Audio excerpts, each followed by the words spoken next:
Welcome back to Sipututan Drift Kids.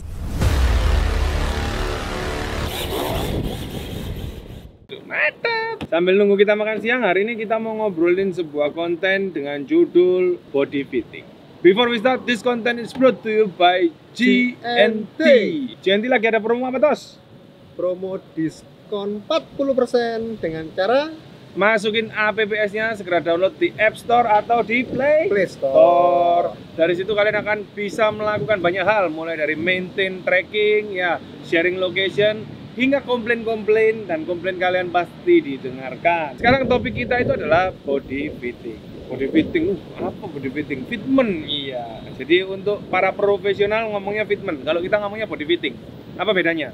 Bagi kita yang newbie seperti ini ya, Tos ya. Fitment itu kompleks ya. Yap, betul. Mulai dari shock, mulai dari body alignment, mulai dari offset, ya. Nah, kalau body fitting itu kan tentang body bagaimana nemplok di RC kamu. Dikitnya kita.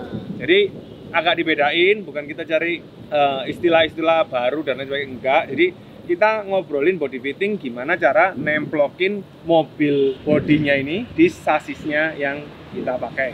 Ada berbagai macam cara. Yang pertama itu dilubangin seperti ini ya. Jadi kalau lubang-lubang itu biasanya pakai body post. Yang bawaan kit pasti Bawaan pakai body kit, post. ya. Cuman untuk sebagian orang itu ada yang suka dan ada yang tidak suka. Tidak rapi menurut orang beberapa. Ya, ada beberapa orang menurut itu tidak rapi, tetapi buat sebagian orang itu simple. Yep. Ya, jadi cari praktisnya aja. Kenapa? Karena leveling dari body itu ditentukan juga sama stopper di posnya. Lebih enak untuk pindah-pindah ketinggian ya. Betul. Jadi antara ceper nggak ceper itu bisa disiasati dengan cara mindah stoppernya, dan di situ itu gampang. Beda dengan saya, beda dengan Citos. Itu punya selera masing-masing. Betul. Kalau saya itu menggabungkan dua aspek. Yang pertama di bagian belakang sini saya menggunakan magnet. Di bagian depan sini saya menggunakan body post. Body post yang saya pakai ini namanya overdose. Ya.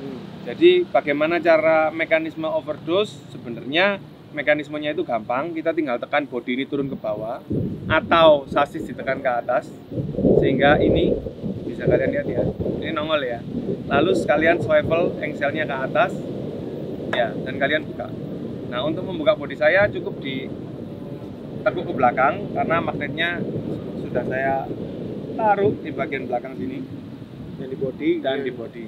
Itu kembali ke selera. Kenapa kok saya tetap pakai overdose? Karena dari dahulu kala di zaman itu ya. Kalau pakai overdose itu keren. Jadi saya maksain diri saya pakai overdose. Sampai sekarang yang masih keren masih ya? Iya, jadi udah rare ini termasuk ini. Udah rare ya. Udah rare termasuk ini. Menurut saya overdose itu keren. Jadi ya itu alasannya saya pasang. Kenapa? Karena kayak body pin ya kalau di mobil beneran. Ya bener, kayak body pin jadi itu. Nah, untuk kalau kalian tanya mengatur ketinggian keceperan tadi, di bagian tangan saya ini kan ada body clip satu. Ini bisa kalian lepas ya, dan kalian adjust ketinggiannya. Kalian mau setinggi apa sih? Kalian mau sependek apa juga bisa di-adjust di situ. Untuk bagian belakang saya menggunakan hop up-nya dari RDX ya, karbon. Di sini saya pakai magnet. Nah, magnet yang saya pakai ini agak beda dari magnetnya teman-teman. Yang ini saya pakai adalah magnet dari KYX. KYX itu atau nggak tahu. KYX itu kalau di drift itu kan ada YA Racing. Oke. Terus di atasnya ada top line. Betul. Nah, YA Racing kalau di dunia RC Adventure itu KYX. Jadi itu medium brand. Tapi YA Racing bagus apa jelek? Ya lumayan. Oke lah ya. Untuk benda-benda matinya kan recommended banget ya. Betul. Nah, dari situ dia ngeluarin seri magnet, Tos. Magnetnya ini biasa dipakai di hard body RC Adventure itu. Sehingga dia punya kekuatan yang luar biasa kuat. Nah, ini saya contohin ya. Kalau magnetnya saya pasang, saya angkat ya. Tuh, nempel dia. Nah, magnet ini daya cengkramnya luar biasa kuat, tetapi ketika magnet ini digeser, ya magnet ini mudah sekali dilepas. Oleh karena itu, di sini saya pakai dua macam teori ya. Nah, ini seperti ini. Nah, kalau sudah dipasang begini, ini nggak mungkin lepas. Kalau lepas ya berarti impact-nya terlalu berat. beban terlalu berat. beban terlalu berat. Itu kembali lagi ke selera, Iya, betul. dan yang pasti nggak harus mahal. Di belakang saya ada mobilnya Citos, pakai Magnet teori semua. yang berbeda. Dia pakai magnet, dan magnet yang dipakai ini juga magnet neodymium ya, yang aftermarket ya, bukan spesial untuk RC. Bukan. Nah, tapi ini menarik karena magnet ini bisa jadi opsi juga. Ayo, mari kita buka. Lumayan. Ini kuat juga ya. Sekarang kita ngelihat ya, dua kit kita ini kebetulan sama ya. Sama-sama RDX. Sama-sama RDX dan konsepnya lebih kurang sama. Nah, di sini Citos menggunakan metal screw ya, Ya, betul. yang agak panjang dan dibuat untuk ngunci magnetnya di bagian depan dan di bagian belakang seperti ini. Ini juga bisa jadi opsi buat kalian semua yang pengen DIY, karena ini juga highly recommended menurut kita ya. Jadi masih cukup oke banget. Di sini Murah meriah tapi berfungsi. murah meriah tapi berfungsi. Nah, banyak kelebihan dan yang bisa kalian dapatin ya kalau kalian itu sedikit lebih kreatif dalam melihat sesuatu. Karena nggak semua barangnya drift itu, barangnya Super 10 itu harus Yang drift. mahal, Ya, nggak harus. Itu bisa disiasati dan sangat bisa diatasi dengan barang-barang lain. Tentunya tetap memperhatikan aspek kerapian di dalam mobilnya. Kalau kalian lihat ini juga kit dari Citos ini pakai RDX ya. RDX juga Ya. RDX. Malah dia lebih barbar ya, karena Udah ganti karbon. ya sudah diganti karbon. Ini namanya itu lower deck ya. Kalau kita ngomongin lower decknya udah diganti karbon. Pesennya di JLR ya. Jadi karbon yang tadinya stiff dipotong-potong dengan CNC sehingga bisa jadi karbon yang flex. Itu juga pilihan, kembali lagi terserah ke kalian. Nggak wajib sih. Tidak wajib. Ada kelebihan dan ada kekurangan. Kekurangan. Nanti kita akan in depth review sama mobil ini. Di sini kita cuma ngebahas masalah bodinya aja. Citos punya tip nggak buat teman-teman caranya ngatur kiri kanan bodi ini biar presisi? Itu kalau kamu biasanya gimana? Kalau aku sih biasanya pertama yang pasti aku pasang dulu posnya dulu yang dikit ya. Karena kan nanti bodinya yang mengikuti. Di pos kita cari titik di mana enaknya. Lalu ketemu juga di sini ketemunya nih. Ini. Terus sama untuk ketinggiannya. Aku biasanya selalu taruh patokanku udah depan dulu. Udah depan, ke kanan kirinya sudah pas, sudah balance dan aman waktu belok-beloknya. Baru kita menata untuk magnetnya di belakang. Karena belakang tinggal geser kanan kiri mengikuti pansi. Kalau aku sebenarnya gitu aja, simpel aja sih kalau aku. Ya, jadi ada berbagai macam cara ya. Itu adalah cara yang menurut saya juga menarik ya.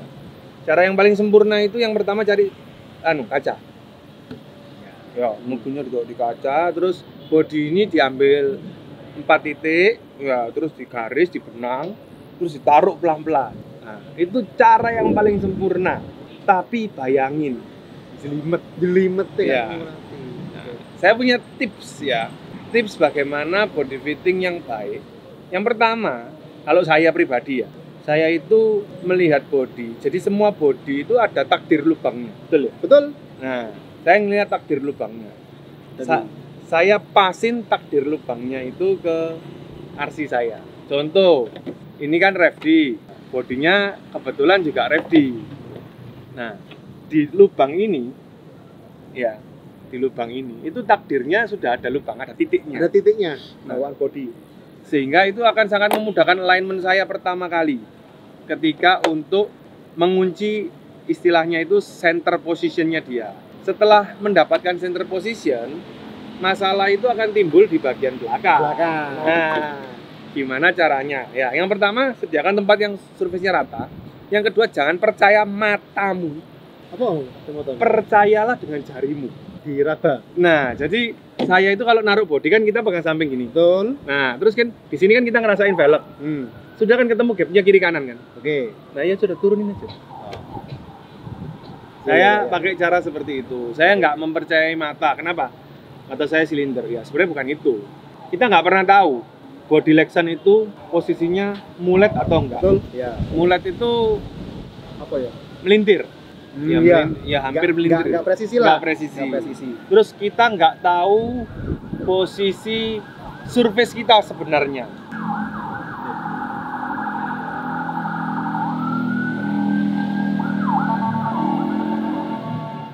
Jadi ada baiknya itu dikira-kira dengan ujung jari sama bagian apa ya, rim sekalian, velg kalian. Dari situ nanti kalian akan ketemu gapnya itu yang lebih kurang sama. Ketika kalian sudah menemukan titik yang lebih kurang sama, kalian koreksi pelan-pelan pakai feeling kalian dan kalian letakkan. Itu kalaupun kalian meleset itu mili itu. Mili. Dari situ ya sudah, baru kita placing magnet atau placing lubang yang ditentukan di titik. Nah, setelah di titik dilubangin dulu, baru kita lakukan koreksi. Jadi seperti itu. Apa bedanya body fitting sama fitment? Jadi apa bedanya body fitting sama fitment? Kalau body fitting ya cuma naruh aja, dipasin aja, kiri kanannya lurus, terus atas bawahnya, depan belakangnya ini rata, presis. Kalian mau, kalau anak drift itu kan dongak biasanya ya.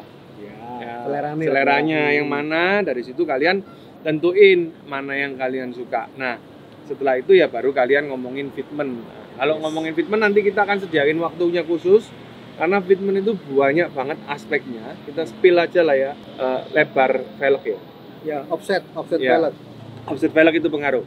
Terus anchorman juga berpengaruh. Itu banyak banget. Camber juga berpengaruh. Ya. Yang terakhir itu dipengaruhi sama musim. Apa tuh? Musim apa? Musim 2 atau musim apa? Jadi musim itu gini, musimnya sekarang itu depannya fitmentnya bagus, jadi depannya itu presisi, belakangnya misfitment. Oh, belakangnya masuk. Atau lebar banget gitu. Ya kalau lebar banget amburadul. Berarti Jadi masuk. go-kart. Iya. Formula 1 nanti. Iya. Biasanya masuk. Jadi itu kembali ke selera ya. Itu ya ibarat celana lah. Satunya toothbrush, satunya pensil gitu loh ya. Oke. Suka yang mana. Itu aja sob menurut kita kali ini tentang body fitting. Kalau Cito ada tambahan buat teman-teman? Nggak ada sih, udah. Nggak ada ya? Udah pas semua ini tadi. Buat kalian semua yang penasaran kok mobilnya bagus, nggak ada anten-antennya, ya. Terus gimana cara nempelinnya? Nah, ini caranya kita spill ke kalian supaya kalian itu bisa punya gambaran ya. Kalau kalian tanya partnya langsung aja DM di Cipututan ya. Nanti kalian akan dibantu untuk ketersediaan part-part ini. Sekian itu dari kita. Semoga konten ini bermanfaat ya Tos ya. Siap, pasti. Ya, dan bisa menjawab pertanyaan yang mungkin kalian mau tanyain tapi nggak tahu nanyanya ini gimana. Ya, betul. Itu jadi sering kita itu dulu main RC awal-awal itu kan gitu ya. Itu yang kita alami waktu aku pertama tuh pengen gini loh. Ya apa ya? Ya embo ya. Barangnya di mana? Sampai Google yang zaman dulu, menahan body. Zaman dulu belum ada Google zaman dulu. Saking gobloknya kita itu dulu nggak ngelihat, harusnya dibuka manual, bukan ada nomor partnya ya. Iya. Kita tanya ya toh. Sihab nakal bingung semua, salah semua ngomongnya wis pokoknya itulah ya toh. Oke sahabatku, jadi sampai ketemu lagi buat kalian semua yang barusan nonton. Pastiin kalian subscribe, nyalain lonceng biar gak ketinggalan update-nya, and leave a comment for everything you want to ask. Oke, dari Surabaya RC Drift, sampai ketemu lagi di konten kami berikutnya, and bye-bye.